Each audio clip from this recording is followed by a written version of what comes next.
बात करते हैं नेगोशिएटेड टेंडर्स के बारे में, इसके एडवांटेज क्या क्या होता है। Advantage of negotiate tenders is contractor में give advice to the client during tender negotiations.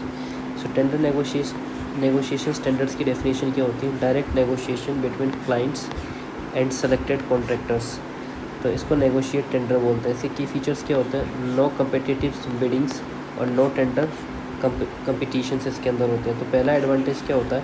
Contractor advice to the client. दूसरा होता है ऑप्टिमाइजेशन ऑफ प्रोजेक्ट।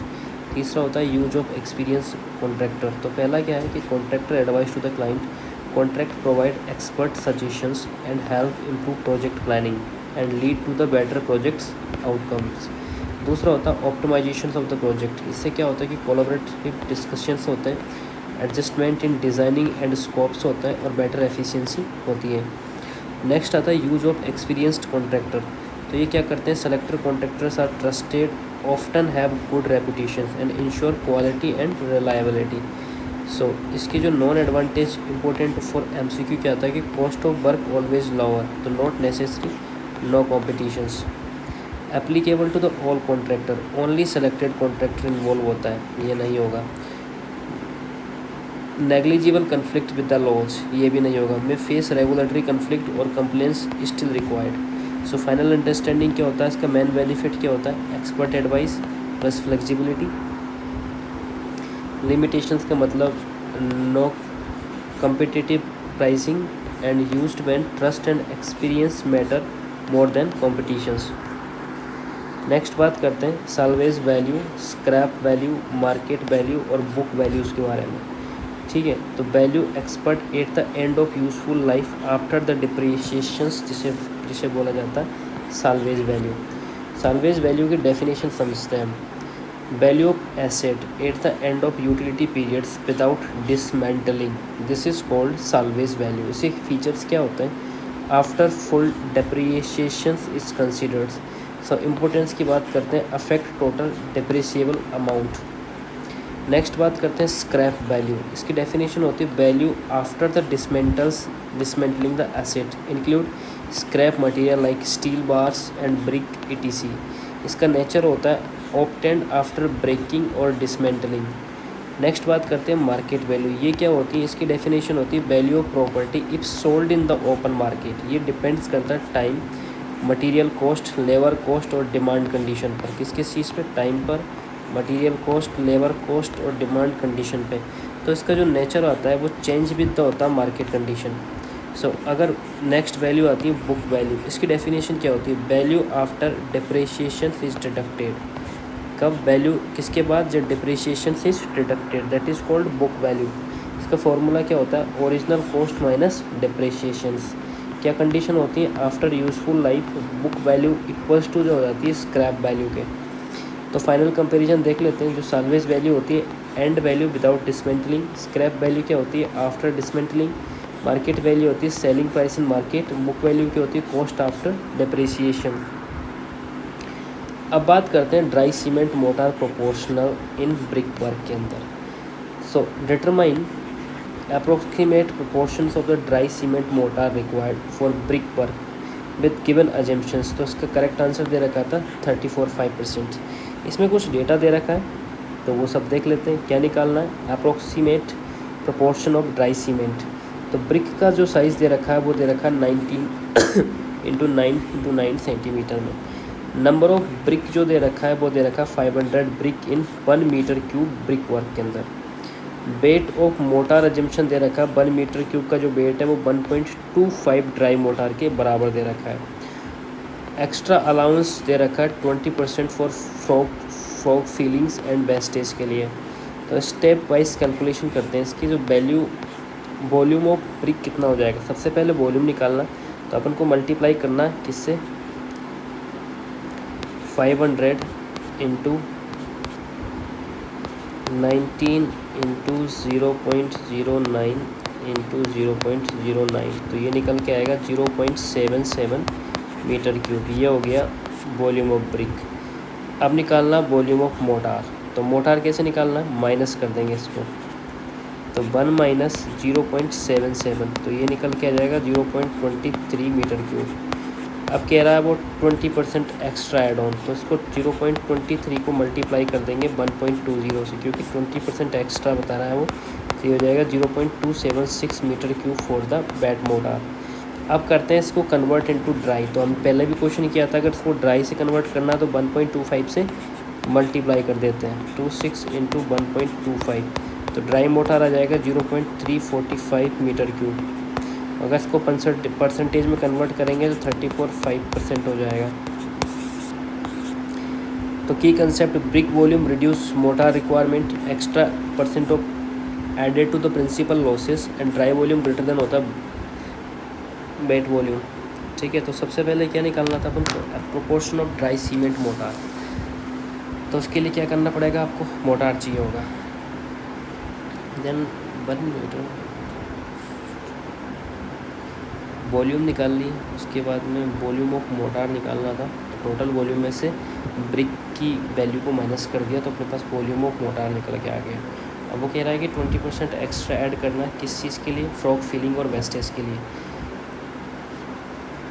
यहाँ अपन को निकालना भी क्या था, ड्राई सीमेंट मोटार निकालना था। तो सबसे पहले, इससे पहले क्या निकालना पड़ेगा, वेट निकालना पड़ेगा, वेट मोटार। फिर वेट मोटार को मल्टीप्लाई करना पड़ेगा 1.25 से, तब वो ड्राई में कन्वर्ट होगा। ठीक है, तो ऐसे अब इसकी फाइनल अंडरस्टैंडिंग समझ लेते हैं स्टेप वाइज। जो ड्राई मोटार रिक्वायर्ड होता है वो 30.2 है, तो इसी का ही आंसर दे रहा है। नेक्स्ट बात करते हैं अर्थवर्क एक्सकेवेशन और यूनिट ऑफ पेमेंट के बारे में। तो इसमें आता है earthwork excavations and unit of payments. क्या डिटरमाइन करना है, unit of payment for earthwork excavations work के लिए। तो यूनिट ऑफ पेमेंट, अर्थवर्क किस में होता है, हमेशा मीटर क्यूब में होता है, क्यूबिक मीटर में होता है। तो कंसेप्ट देखते हैं, अर्थवर्क इन एक्सकेवेशन इंक्लूड होता है, जैसे excavation, puddling, enquiring of stone, concreting, brick work in foundation और स्टोन मेसनरी। ये सारी चीज़ें जो वॉल्यूम बेस्ड वर्क होता है वो 3D वर्क होता है, जिनका नेचर होता है। अब बात करते हैं यूनिट मेजरमेंट। ठीक है, जो मीटर्स में क्या चलती हैं, लीनियर आइटम्स जो लेंथ में होता है। स्क्वायर मीटर में क्या चलता है, सरफेस वर्क जो कि एरिया में आता है। नंबर्स में वो चीज़ें आती हैं जो काउंटेबल आइटम्स होते हैं। क्यूबिक मीटर्स में क्या आती हैं, वॉल्यूम वर्क लाइक एक्सकेवेशंस।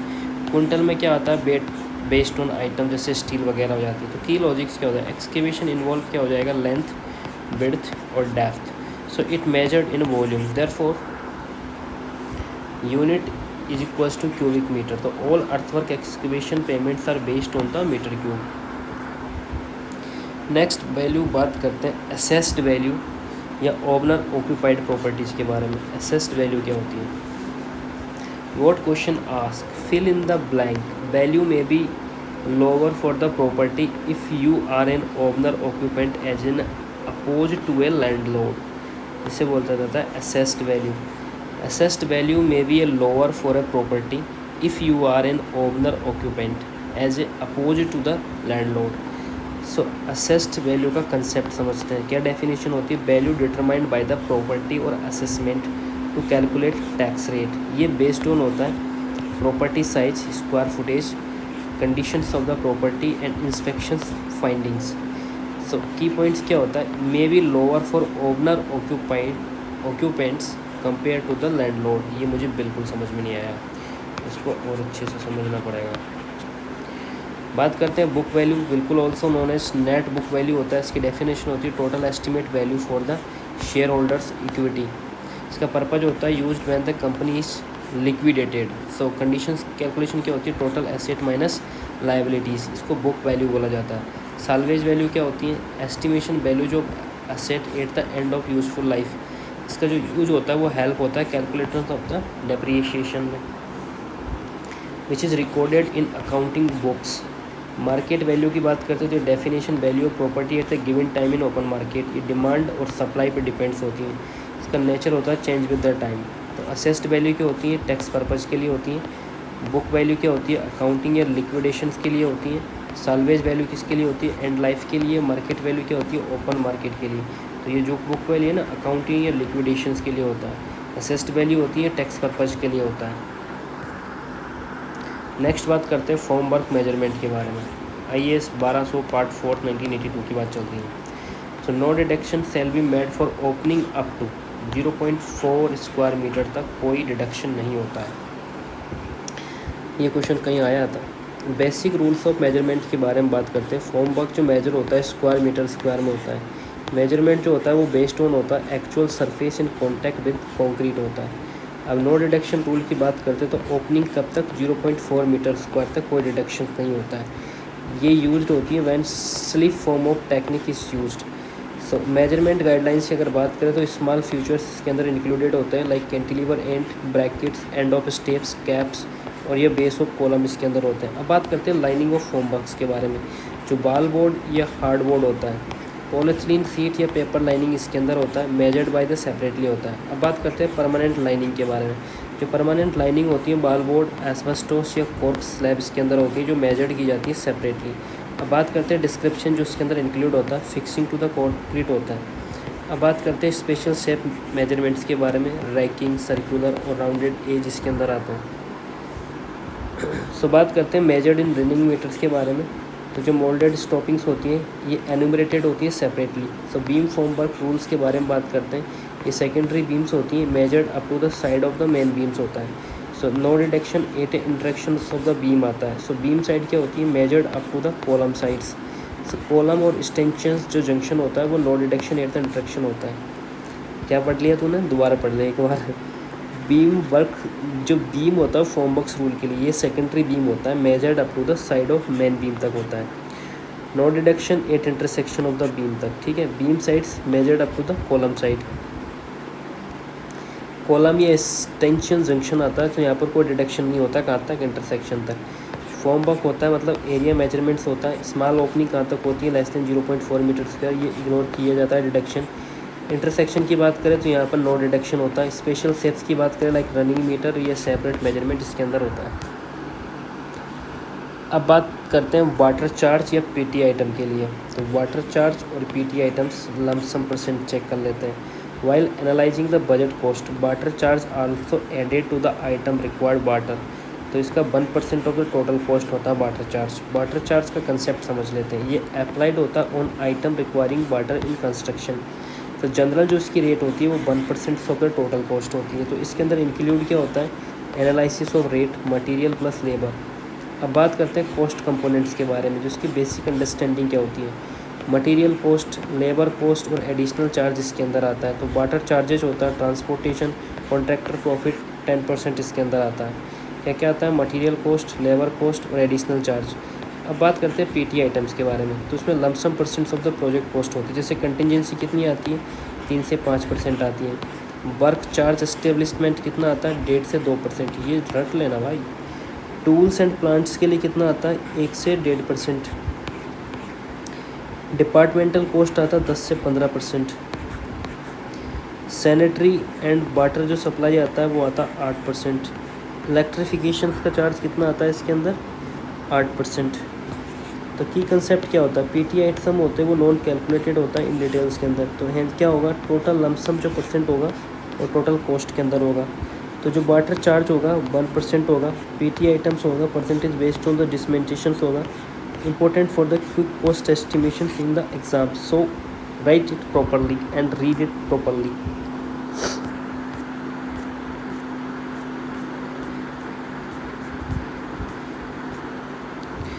अब बात करते हैं capitalised value of the property. Question क्या बोल रहा है कि नेट एनुअल इनकम कितनी है, 1000। After deducting the outgoing charge, rate of interest is 6%। तो क्या निकालना, capitalised value of the property निकालनी है। तो कैपिटलाइज्ड वैल्यू का कंसेप्ट क्या, वैल्यू का क्या कंसेप्ट होता है, the value of property based on it's net income. तो क्या क्या रिक्वायरमेंट होती है इसके लिए, नेट एनुअल इनकम और रेट ऑफ इंटरेस्ट, दो चीज़ों की ज़रूरत पड़ती है, नेट एनुअल इनकम और रेट ऑफ इंटरेस्ट। तो प्रिंसिपल क्या होता है कि income convert into the property value. तो कैसे यूज होती है, कैपिटलाइज्ड का वैल्यू का फॉर्मूला क्या होता है, net income into 100 divide by rate of interest. तो सबसे पहले नेट एनुअल इनकम कितनी है अपने पास में, नेट एनुअल इनकम जो है अपने पास में वो है 1000। रेट ऑफ इंटरेस्ट कितना है, रेट ऑफ इंटरेस्ट अपने पास में 6%। सो फॉर्मूला में अप्लाई कर देंगे 1000 into 100 divide by 6।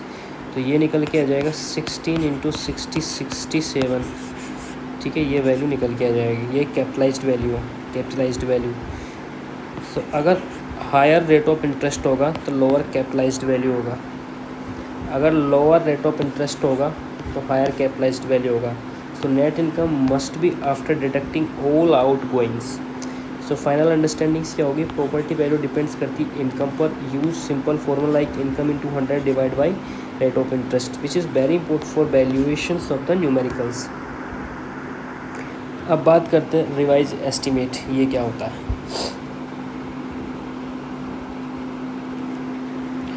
Revise estimate, which estimate is prepared when sanctions estimate exceed by more than 5%। तो इसके अंदर आ जाएगा रिवाइज्ड एस्टिमेट, है ना। तो जब 5% से ज़्यादा एस्टिमेट की वैल्यू बढ़ जाती है तो उसे रिवाइज एस्टिमेट बोलते हैं। अब रिवाइज एस्टिमेट की डेफिनेशन देखते हैं। Prepared when original sanction estimate exceed more than 5%, that is revised estimate. Revise estimates के रीजंस क्या होते हैं, charge in quantity, charge in material और रेट्स, चेंज इन क्वांटिटी और चेंज इन मटेरियल और रेट्स। इसका पर्पज़ क्या होता है, to update and correct original estimate. अब आता है सप्लीमेंट्री एस्टिमेट, इसकी डेफिनेशन क्या होती है, fresh detail estimations of additional work, fresh detailed estimate of additional work. Condition कब होती है, prepared in addition to original estimates, prepared in addition to the original estimate which is used for the required during further development of work। कब required होता है, समझ गए।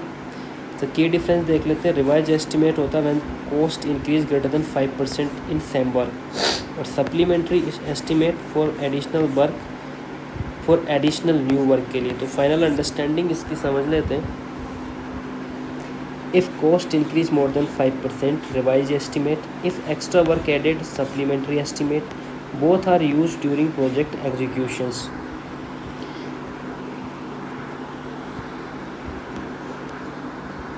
अब बात करते हैं नेक्स्ट, यहाँ से सब्जेक्ट स्टार्ट हो गया हाईवे। पीआईवी थ्योरी के बारे में डिस्कस करते हैं। स्टॉपिंग साइड डिस्टेंस की बात चल रही है। इन क्वेश्चन क्या पूछ रहा है, PIV theory what B is stand for. B is stand for the violations time. ठीक है, तो पीआईवी थ्योरी डिस्कस कर लेते हैं। इसका पर्पज होता है use to interrupt reaction times of driver. So ये यूज होती है calculation of side distance in highway geometric design. अब बात करते हैं computations of PIV, components of PIV. P का मतलब होता है perception, that means time to sense situations, eye and brain. ठीक है, आई टू ब्रेन। अब आता है आई, जिसे बोला जाता है इंटेलेक्शंस। ये इंटेलेक्शन टाइम टू अंडरस्टैंड और एनालाइज सिचुएशन, ये ब्रेन प्रोसेसिंग होती है। अब बात करता है emotions, E stand for emotion, that is time elapsed in emotional response. B का मतलब होता है violations, time for final decision और एक्शन या ब्रेक और रिस्पॉन्स के लिए टाइम होता है। तो इसका जो प्रोसेस फ्लो होता है वो क्या होता है, simultaneous perception, intellection, emotion, violation और रिस्पॉन्स। ठीक है, which is lead to the final action, braking और कंट्रोल। सो फाइनल अंडरस्टैंडिंग समझते जो पीआईबी होते हैं, ये ड्राइवर रिएक्शन स्टेज होती है, ये इंपॉर्टेंट होती है फॉर स्टॉपिंग साइड डिस्टेंस के लिए। बी जो ऑलवेज होता है वायलेशन, ये फाइनल डिसीजन टाइम होता है। नेक्स्ट बात करते हैं डिज़ाइन पीरियड। IRS 37/2018 के according minimum design period for flexible pavement for very high density corridors greater than 300 MSA and expressways के लिए। Minimum design period for flexible pavement for very high density corridors, तो ये होता है 30 साल के लिए। IRC 37, शायद इसके पास दूसरा कोड आ गया 2021 में, है ना, उसमें चेंज हो गया होगा। रिकमेंडेशंस देख लेते हैं। Minimum design period for different road के लिए, नेशनल हाईवे, स्टेट हाईवे और अर्बन हाईवेज़ के लिए 20 ईयर्स है। ये एक बार चेक करना पड़ेगा कोड से। अदर कैटेगरी जो रोड की बात करें तो 15 साल है। वेरी हाई डेंसिटी कॉरिडोर्स की बात करें तो greater than 300 MSA and expressway है। उनके लिए जो perfectly design as a long life जो पेमेंट होता है वो मिनिमम डिज़ाइन पीरियड होता है 30 ईयर के लिए। की कंसेप्ट समझ लेते हैं। Design period depend on the traffic. High traffic की बात करें तो लॉन्गर डिज़ाइन पीरियड होता है। Express way required long life payments. तो नॉर्मल रोड्स के लिए कितना, 15 से 20 साल। हाई ट्रैफिक रोड के लिए 20 साल। और very high traffic greater than 300 MSA के लिए 30 साल होता है। अब बात करते हैं conflicts in intersections. Number of conflict points for a rotary 3-legged intersection 2 lane 2 way के लिए कितना हो जाएगा? तो उसके लिए हो जाएगा 9, करेक्ट 9 हो जाएगा इसके लिए। तो कन्फ्लिक्ट समझते हैं, point where vehicle path intersect और कन्फ्लिक्ट। इसके टाइप्स होते हैं क्रॉसिंग, मर्जिंग और डाइवर्जिंग। पहला आता है 3-leg इंटरसेक्शन 2 लेन 2 वे के लिए, इसमें टोटल कन्फ्लिक्ट्स 9 होते हैं। Fewer conflicts compare to the 4-leg interactions. अब बात करते हैं 4-leg इंटरेक्शन फॉर कंपेरिजन के लिए। टोटल कन्फ्लिक्ट कितने होते हैं 4 लाइन के लिए? 24 होता है। ये more complex and unsafe than 3-leg होता है। रोटेटरी राउंड अबाउट कंसेप्ट देख लेते हैं। ये रिड्यूस करते हैं कन्फ्लिक्ट पॉइंट्स एंड एलिमिनेट करते हैं direct crossing conflicts and improve करते हैं सेफ्टी एंड ट्रैफिक। तो 3-leg के लिए 9 कन्फ्लिक्ट पॉइंट्स होते हैं, 4-leg के लिए 24 होते हैं। अब बात करते हैं सबग्रेड सोइल प्रॉपर्टीज़ के बारे में, हो जाएगा। Subgrade soil properties highway material के अंदर। Required property for the subgrade soil for highway constructions. Easy of compaction, compressibility and stability के लिए required property of subgrade soil. Large volume changes, compressibility, good drainage. Large volume changes under adverse condition, stability, incompressibility और good drainage के लिए required होती है subgrade soil for highway.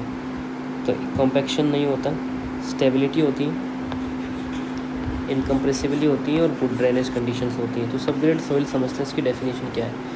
Foundation layer of highway, ये करती है पेवमेंट को support. तो रोल क्या होता है इसका? ये provide support to the traffic load and pavements layer. So required properties क्या आती हैं? सबसे पहले आती है stability, provide stable foundation under the load. उसके बाद आती है incompressibility, prevent settlement and deformations. Next आता है गुड ड्रेनेज, प्रिवेंट करता है वाटर एक्यूमुलेशंस एंड वीकिंगनेस। जो अनडिज़ायरेबल प्रॉपर्टी जो होती है from options, large volume change नहीं होता है, बिल्कुल नहीं होता, ये भी नहीं होता। सो इंपॉर्टेंस करते हैं ensure durability of pavement, maintain structural integrity and provide safe and smooth road performance. So final standing क्या हो जाएगी? स्ट्रॉन्ग होगा प्लस स्टेबल बेस रिक्वायर्ड होगा इसके लिए। और इसके अंदर कोई सेटलमेंट होगा, वाटर मस्ट ड्रेन प्रॉपरली।